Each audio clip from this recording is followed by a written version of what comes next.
साहिवाल से हमारे divisional bureau chief Mohammad Raheel Rao की रिपोर्ट के मुताबिक पंजाब पुलिस का मंशियात फरोश डिगेट गैंग और नाजायज असला रखने वालों के खिलाफ क्रैकडाउन जारी। थाना शाहकोट तहसील चिचावतनी पुलिस की बड़ी कार्रवाई। DPO साहिवाल फैसल शहजाद की जेर क़यादत SHO थाना शाहकोट तहसील चिचावतनी चौधरी अजाज असलम की हदायत पर ASI राना आबद ने दंग कार्रवाई करते हुए 90 मोड़ होने वाली बड़ी डिगेटी को ट्रेस कर लिया।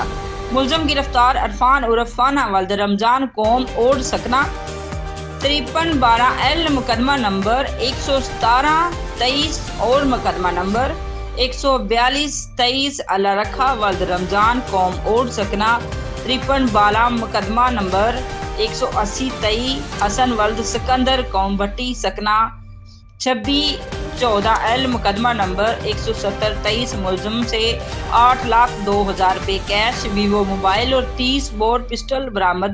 अहले इलाका के लोगों ने SHO चौधरी अजाज असलम और ASI राना आबद की कार्रवाइयों को सराहा।